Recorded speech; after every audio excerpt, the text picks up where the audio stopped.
Good morning. Oh, good. Just speak in the microphone, please. Sorry. Yep, that's it.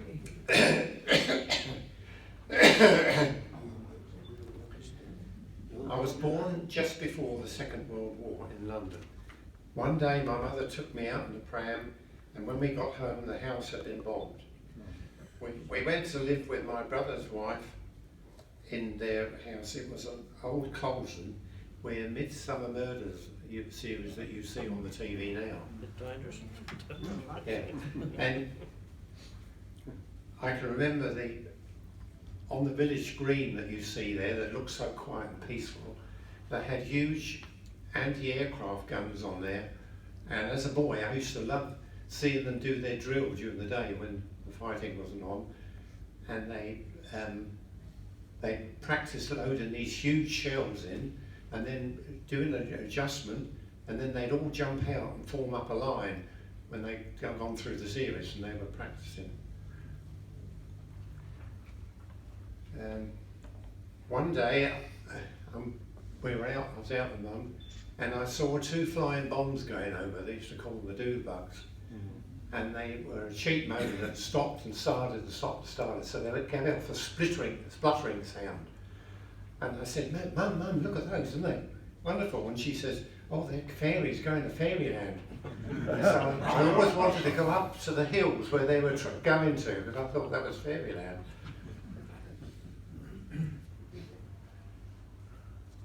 But I didn't realise that when the bombs come down, they wipe out the whole street. So it wasn't good. My grandparents, on my mother's side, he was a clever engineer, and he lives at King's Cross, one of the main areas, the tube train, and he designed the tube train, and so unless all the doors close, the train won't go, so it makes sure everybody for safety. Well, anyway, one day they were bombed, and in those days the beds used to have high post beds, like post, all four corners. Well, as the house got bombed and the floor collapsed, the bed rolled over, and with them underneath, so those then underneath, and their lives were saved because the bricks and rubble fell on the springs, so they survived.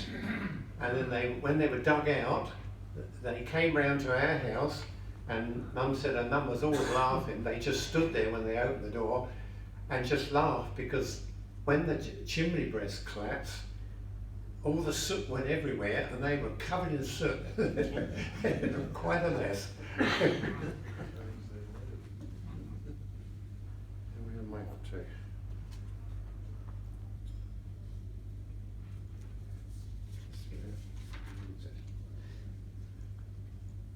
My father was in charge of a signal post in North Africa while fighting the Germans.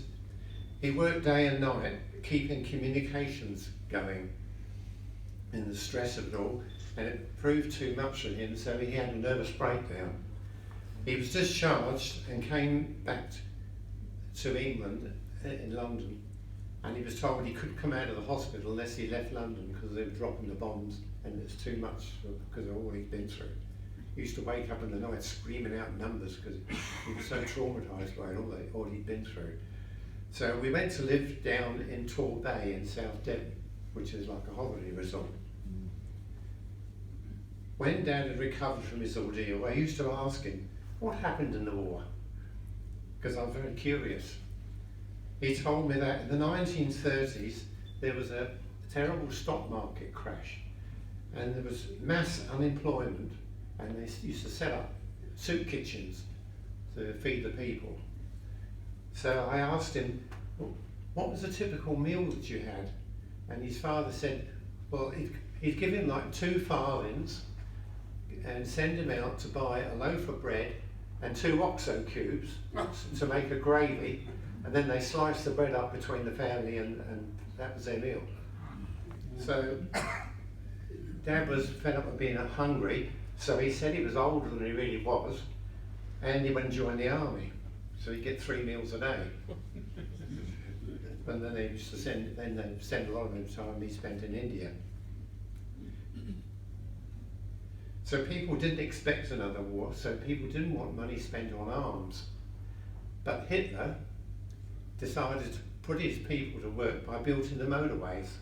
And they got beautiful autobahns they got there. Then after that, because of the humiliation of the last war, he got them designing and building weapons. And they built lots of tanks and a big air force. And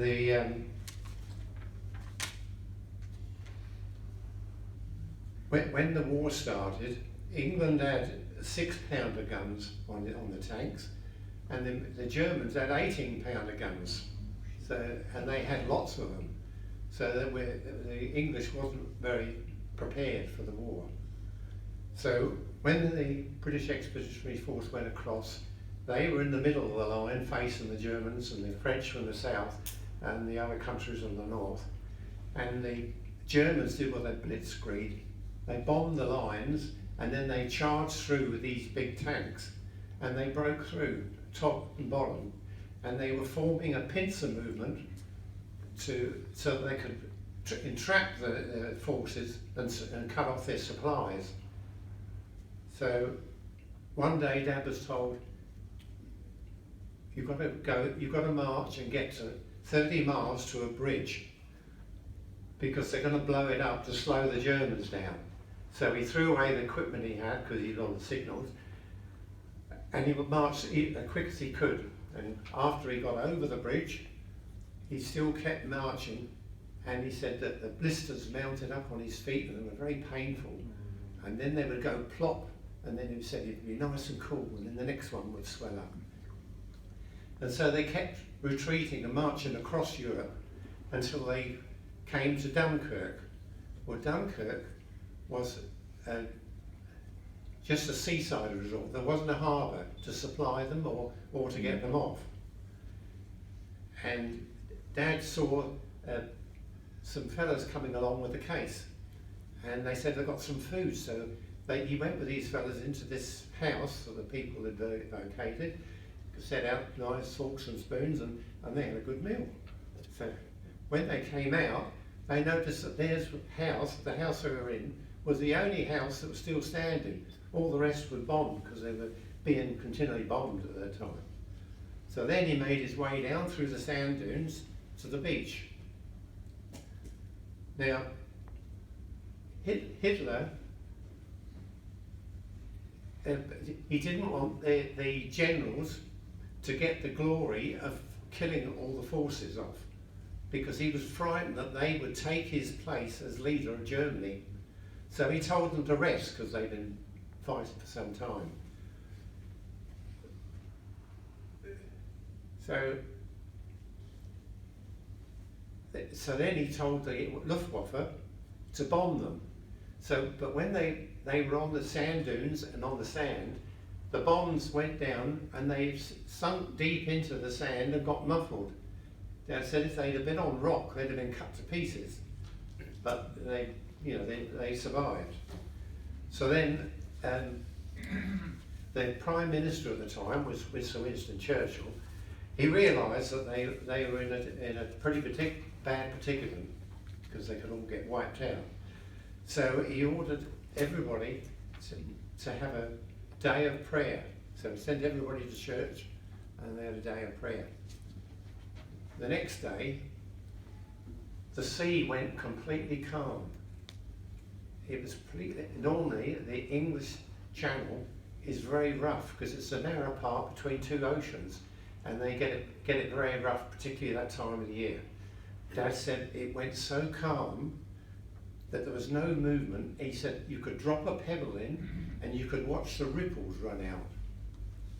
So this meant one thing: any little boat could come out of the harbour safely and go into the open ocean. So the British government launched what they called Operation Dynamo.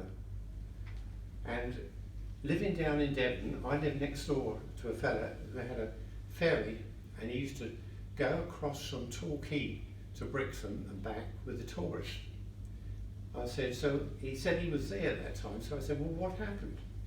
And he said the police woke him up in the middle of the night and said, your country has need of you. So they said, get your boat out, fill up with fuel, and meet a naval boat out in the bay. So he sailed out there, and all these little boats from everywhere else came, and a great armada of boats came from all around England across to Dunkirk. And then the men were ordered to go in lines with a space for a boat to go in between each line, and then they waded out up until their chest, and then the boat came up between them, and they clambered into the boat. And then Dad was transferred to a bigger boat. So he said he got up on the edge of the boat, undid his boots in case it got bombed so he could swim for it. So then he went back on this boat, and lots of the other little boats sailed across back to England, and the people were giving them cups of tea, cigarettes and sandwiches, and they were showing them so much kindness that they were all in tears for the reaction from what they'd been through to the kindness they were shown. And 338,000 men were saved. And if they hadn't been saved, we might have lost the war, because then they went on to North Africa, because the Germany landed at Tunisia, and he was trying to cut across the top of Libya to take Egypt to cut us off from the fuel. Thank you, George. Thank you.